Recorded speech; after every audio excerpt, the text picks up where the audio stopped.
Hey everybody, welcome to Your Move. I'm Andy Stanley, and it's an election year, which means we all have a lot to disagree about. But there's one thing we need to all be clear about, and today I'm going to tell you what that one thing is in a message entitled Avoiding Election Infection. Stick around.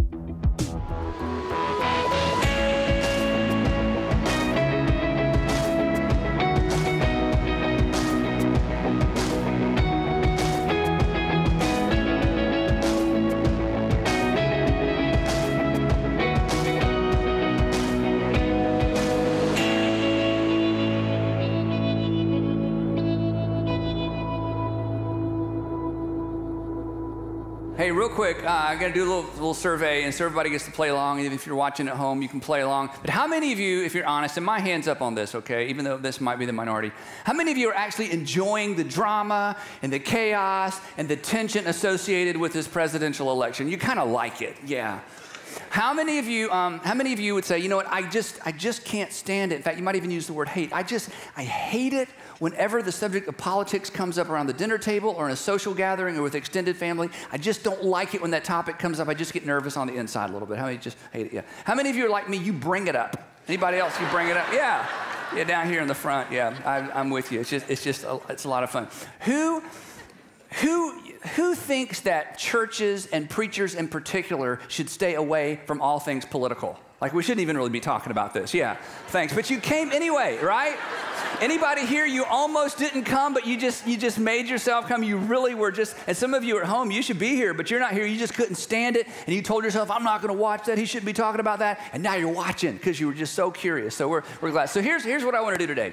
I want to issue a challenge today to you that I think you're up for. What I want to challenge you to do is I want to challenge you between now and November the 8th to put your faith ahead of your politics.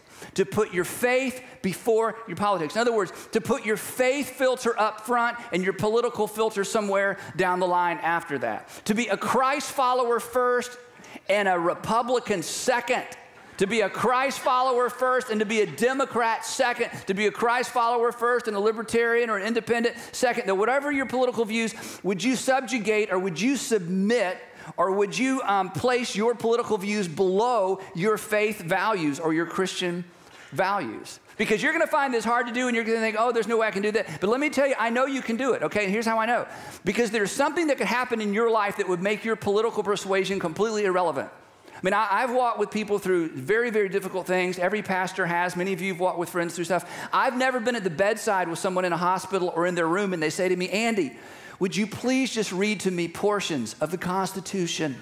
Okay? So as important as this is and as amped up as you can get about political things, at the end of the day, you know intuitively and you know in your heart and you know through your lifestyle and experience there are more important things. And at the end of the day, your faith really is more important. I'm not suggesting that we should or that we will all agree. That would be foolish. And I'm not suggesting that all Christians should vote for any particular candidate or that all Christians should lean into one party. All I'm saying is that I'm challenging you to put your faith, your convictions, your faith ahead of your politics. Now, for many of you, you're sitting here and you're going, I'm so glad you're talking about this because there's other people. I mean, everybody here, you pretty much think you have this down.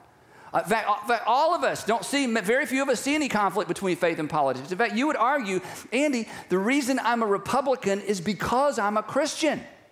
Andy, the reason I'm a Democrat is my faith. I mean, my faith is the primary filter. It's the reason I decided to leave a particular party and go to a different party. I mean, I got this down. So I'm glad you're talking about it because all these other people need to hear this. But I mean, yeah, duh. I mean, I got it. It is why. I mean, my faith and my politics are synonymous. I mean, there is no space between those. I mean, if you're a Republican, I mean, good grief of course you got your faith first. I mean, God is always right. And Jesus was always right. So, of course, Jesus and God are Republicans because you're right and they're right and everything goes right. I mean, do we even need to talk about this, right? And then, there's that whole thing in the New Testament. I mean, there's evidence in the Bible where Jesus, called Matthew to be his follower. And one of the other words for a tax collector is a publican, like Republicans. I mean, it's almost right there in the Bible. If you're a Democrat, you're going, are you kidding me? Jesus, come on. Jesus was a health care dispensing machine. Everywhere he went, he dispensed health care for free. People lined up for hours. He never turned anybody away and didn't charge anything. I mean, can we get more obvious? You got some little silly verse, but I mean, Jesus' whole ministry was about that. Plus, Jesus was always, getting on the case of rich people. Jesus was always, he gave away food at least on 2 occasions. So, I mean, we know, you look at democratic values. I mean, Jesus was clearly Democrat. And if you're a libertarian, you're going, really?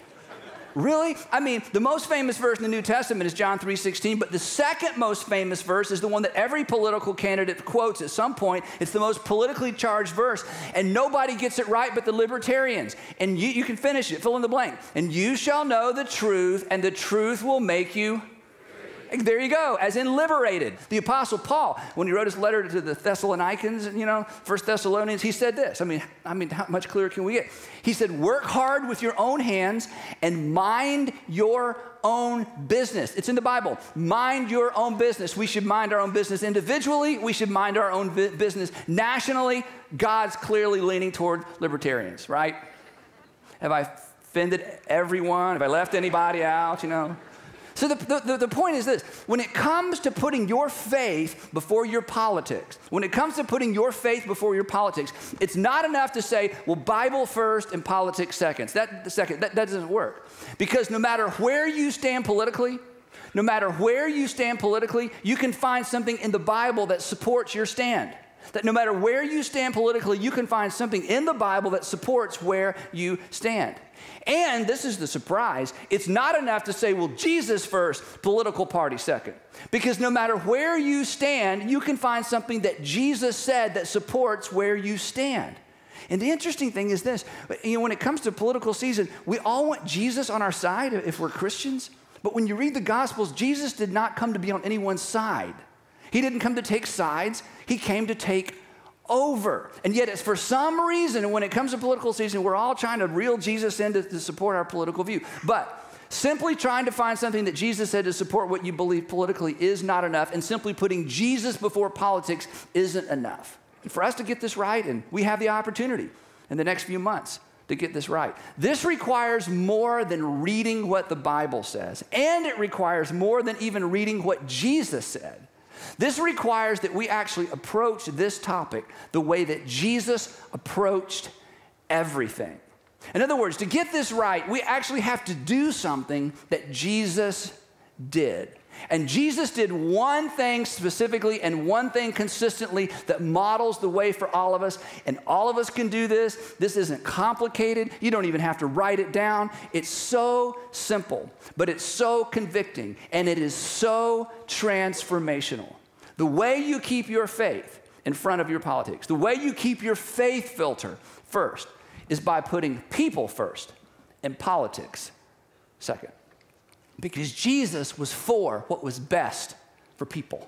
And that's our common ground. That's our common ground as citizens. That's our common ground certainly as Christians. And that's our common ground with our Heavenly Father. To kind of tease that out a little bit, we could say it this way.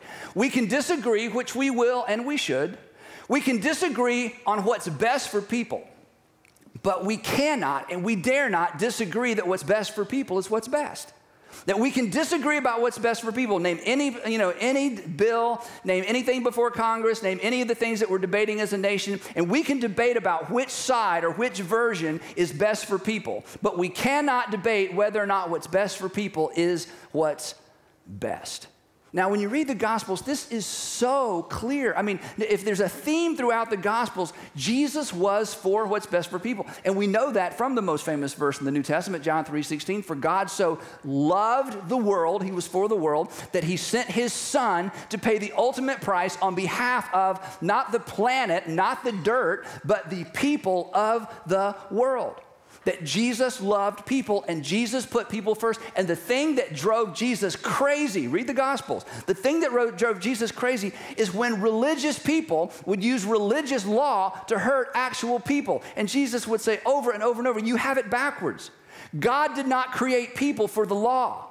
God created the law for people. God did not create people for religion. God created the religion for people. So one day a group comes to Jesus, and this is my version of their question. They say, Jesus, tell us, I mean, you're a teacher, you claim to be close to God. Tell us, what's most important? What's most important? And what's most important to God, but specifically Jesus? What do you think is most important? Now, there are a lot of important things. So this isn't, this is important and nothing else is important. There's so many important things. But what is the most important thing? And you remember how Jesus answered my version of this question? Here's what he said. Jesus replied, love the Lord your God with all your heart, with all your soul, with all your mind. This is the first and the greatest commandment. But before they could breathe, as you remember, Jesus kept going. But this is great because, see, there's a lot of wiggle room here, right? Because this is all internal. In fact, I bet if you ask every single candidate who's running for president, hey, do you love God? The answer is yes. I mean, who's going to say no? I mean, who can dispute whether somebody loves God with your heart, your soul, and your mind? There's a lot of wiggle room. You can do a lot of things under this broad umbrella, and Jesus doesn't even pause. The next word out of his mouth is and. Remember this? He says, and the second is like it. And I'm not finished, he'd say. Don't hold your question. The most important thing is love God with everything in you, and the second is like it. The second is equivalent. The second is on the same level. The second is just as important. And you remember what he said. In fact, if you're not a church person or a Christian, you've heard this, you've said it. This may be the first time you've heard that Jesus said it first. Here's what he said. The second is like it. Love your neighbor. Oh, man, why couldn't we just stop with love God? Because I can love God on the inside, then I can treat my neighbor the way my neighbor deserves to be treated. In fact, I can treat my neighbor the way my neighbor treats me. And I'd love to treat my neighbor's kids the way that he treated suddenly it can be tit for tat, and Jesus is no, Let me tell you what's most important to me. What's most important to me is that you love God on the inside and that you demonstrate it on the outside. Well, how do we demonstrate it on the outside? By church attendance? No, there's wiggle room there too. You demonstrate your love for God, heart, soul, and mind, by the way you treat other people. Because what's most important to people is people. And what's most important is people. And we may debate what's best for people, but we dare not as Christians debate whether or not what's best is what's best for people. He continues, love your neighbor as yourself. And this is an amazing statement. I mean, for us, in our modern world, we can't understand how emotional this was for Jesus' original audience when he said this. All the law, 600 plus laws in the first century, all the laws, and not just the laws, everything the prophets said. Have you ever tried to read through the prophets of the Old Testament? I mean, it sounds like the same thing over and over and over and over. He said everything in the law and everything spoken by the prophets, all the law and all the prophets hang, that is hinge, that is are contingent upon these two commandments. This was Jesus' way of saying this. If you forget everything else, if you're never able to open the scriptures, if you don't remember anything else I say, the most important thing in the world is love God and demonstrate your love for God, not by the way you treat God. Too many loopholes, too much wiggle room. Demonstrate the way that you love God by how you treat the people God created. The way that you treat the people, the way that you treat the people made in the image of God is a reflection of your true love for God. What's most important is people. If you want to keep your politics, if you want to keep your faith, rather, if you want to keep faith in front of politics, you put people ahead of politics. So to use Jesus' word, we can disagree. We can disagree on what's best for our neighbors. We can disagree about what's best for our neighbors, but we dare not forget that what's best for our neighbors is really what's best. Now, that is profoundly simple, isn't it? But think about this, and you're smart people, you get this. Imagine, let's just think really big. Imagine if everybody in the United States, Christian or not, because love your neighbor as yourself. I mean, every religion embraces that value, not just Christianity. Imagine this. Imagine if every single person in the United States of America decided between now and November the 8th, I am going to consistently love my neighbor as myself. I'm just going to do for others what I would want others to do for me. If every single person did that between now and the election, our nation would feel different. Most of our laws, many of our laws would be irrelevant. We could leave them on the books, but they would never be tested. Our country would be completely different. It almost would not matter who the president was. Because what would happen in our country culturally would be so powerful because it all hinges, Jesus was right, everything hinges on love for God on the inside and how I treat my neighbor on the outside. It would be a game changer. And that's why it is so simple, why it's so simplistic, why it's so, at the same time, why it's so difficult to think in terms of placing that value ahead of my political values. Now, switching gears a little bit, then we're going to come back to that. Here's just something to keep in mind, because this is challenging, and you're going to sit here and go, yeah, he's probably right. He just took all the fun out of it. But he's probably right. So here's something I just want you to think about as you think about how this looks in your life. Here's something. Think about this. Your behavior, and you know this, your behavior makes perfect sense to you, right? I mean, if somebody said, why'd you do that? You wouldn't go, I have no idea. You know, your behavior makes perfect sense to you. Your children's behavior does not make perfect sense to you, but your behavior makes perfect sense to you, okay?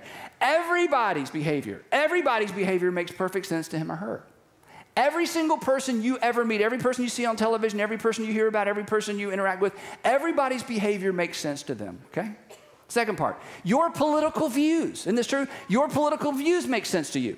I mean, if I were to say, why would you vote for him? Why would you support that? Why would you march against that? You know, why would you, be all up in arms? Why would you send everybody that article? You know, your political views make perfect sense to you.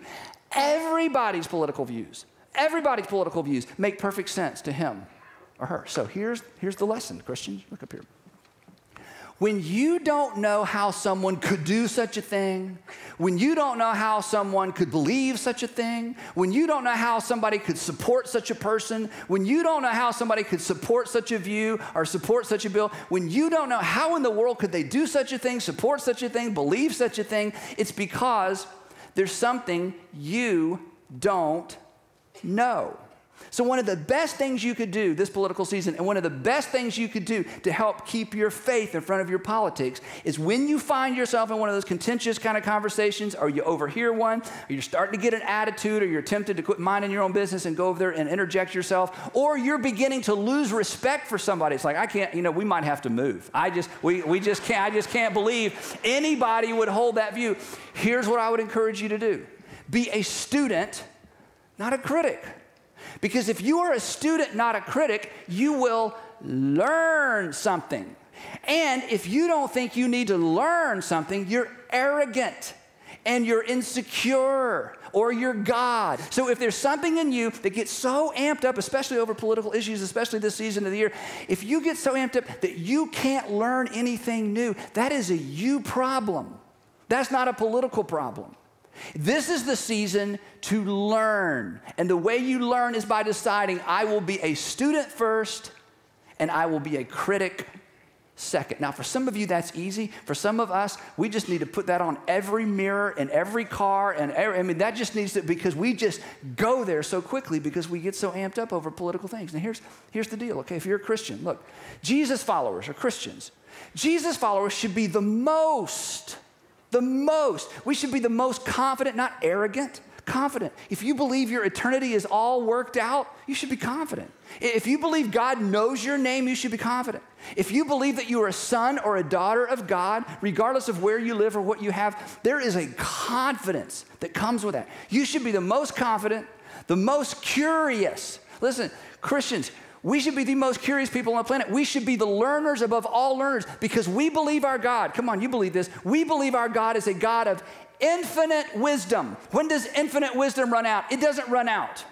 That means between now and the time that you take your last breath, you would have just begun to grasp the wisdom of God. We should be intensely, eternally curious. We should never be threatened by science. Anytime science rolls something out new or discovers something new or changes its mind, Christians should just say, oh, so that's how he did it. So that's how he designed it. So that's how he created it to work. We shouldn't be threatened by science. Good grief. We should be the most curious, and we should be the most composed. Because we remember what we used to be, and we remember what God did in us, and we remember what we didn't know, and we should be the most compassionate person. We should be the most compassionate people in the room. And that doesn't mean we don't have an opinion. And that doesn't mean we don't have a view. And that doesn't mean we don't believe in it passionately and that all of that's true. But in terms of our response and in terms of our demeanor, we have an opportunity. But if you're a Christ follower, you have a responsibility. And this is what we've been called to do. And this is who we've been called to be. So, to make this really, really practical, I want to give you 4 simple questions. In fact, you may not like all 4 of these or need all 4 of them, maybe just one. But when you find yourself in one of those environments, whether it's around the dinner table with extended family or at work or in the neighborhood, and suddenly politics comes up and you kind of feel your blood boiling, or you find yourself just wanting to be so dismissive and just walk away and shake your head and roll your eyes like, what a bunch of idiots. Okay, here are 4 questions that may keep you engaged, may cause you to learn something, and perhaps will set you up for future influence. So here's 4 questions. I just made these up, okay? So they may be terrible, but just to get you going. And 2 of these are questions that I ask all the time. The first one is simply this, is what led you to that view? What led you to that view? Or what led you to believe that? Or what led you to this position? Or what led you to hold this position? Now here's why this is important. Because when we get in debates, when we get in a conversation, we're basically getting the last sentence of a long discussion. This is my view. This is who I like. This is who I'm voting for. This is what I believe. We're getting the end. We're getting the caboose. But one of the best questions you can ask is, wow, that's new or that's different. Hey, what led you? Tell me about the process. How did you come to believe this? And you have just invited someone to tell you part of their story. And here's what you know. This is why we don't like this question. When you discover somebody's story, it's very difficult to continue not liking a person. When you get context for a view, when you get the context for an opinion, when you get the context for somebody's persuasion, you begin to understand, and when you begin to understand, the temperature goes down in the room. Say, hey, wow, that's fascinating, or wow, honestly, that's kind of offensive, or wow, you know what, I'm just curious, what led you to hold this particular view? Here's the second one. Have you always held this view? Have you always seen it this way? Have you always voted that way? Have you always supported that idea? Have you always, were you ever on the other side? That's a good question. Then if you want to be a little bit snarky, this is kind of a little bit the snarky question, okay? You're talking to somebody and it moves beyond policy to personality. Don't you hate this? Or maybe don't you love it? Maybe you instigate it. We're talking about issues and now we're talking about the person. So when the conversation starts getting way outside of policy, here's a great question to ask. You just say, that's interesting. Have you met him? Have you met her? Do you know him? Do you know her? And of course they say no. And then you say, oh, and then you don't say anything else. Oh. So you know Congressman so you know them. Oh, I don't know them. Oh. You just shut up. It's like, okay, let's get back between the guardrails. You're talking way outside of your knowledge, but I'm not going to be critical. It's just kind of a question. And then here is maybe the one where it's going to be a little bit dig for you. Okay, this is where you may decide you don't like me anymore. Okay, here's a great question, statement and a question.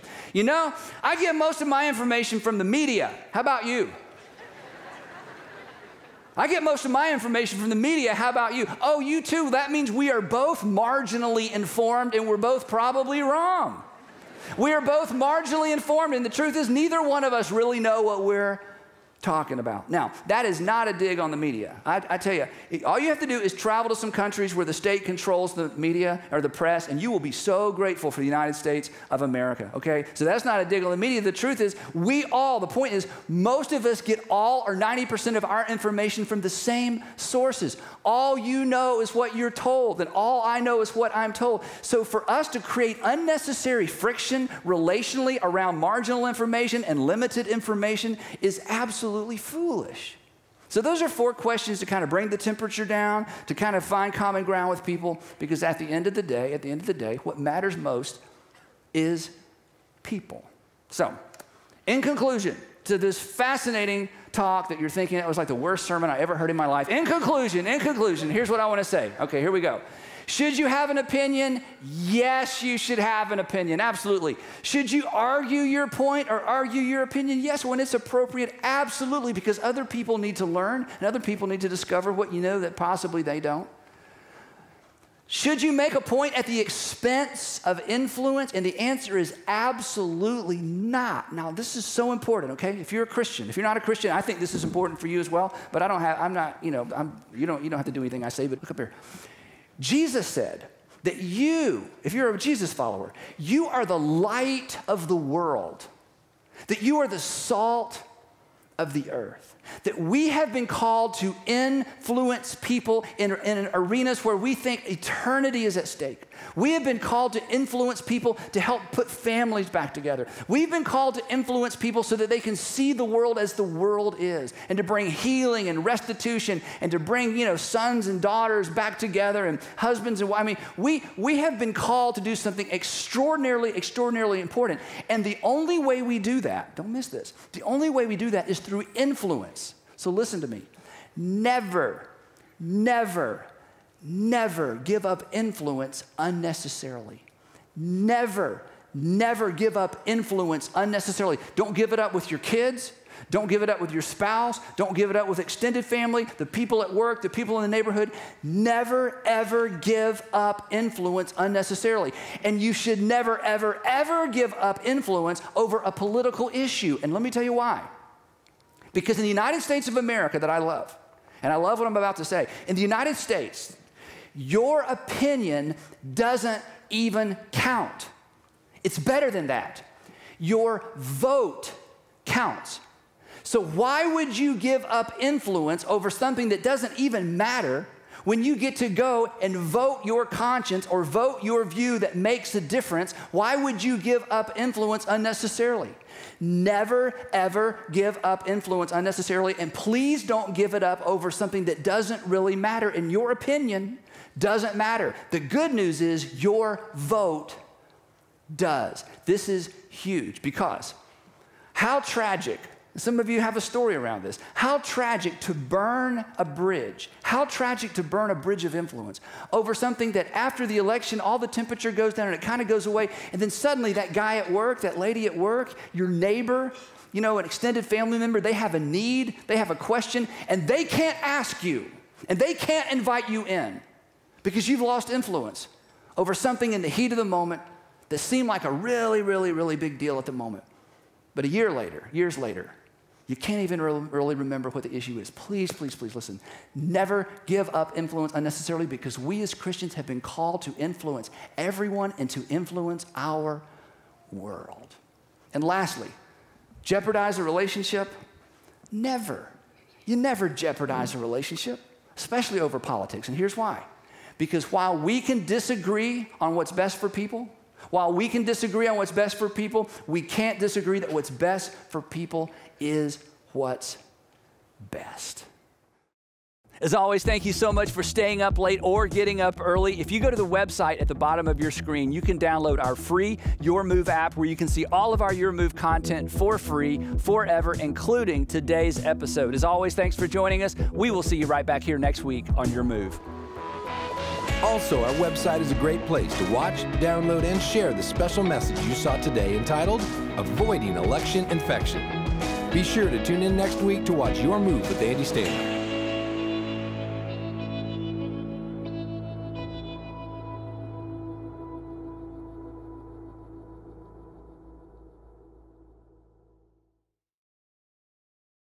The preceding program is brought to you by Your Move with Andy Stanley.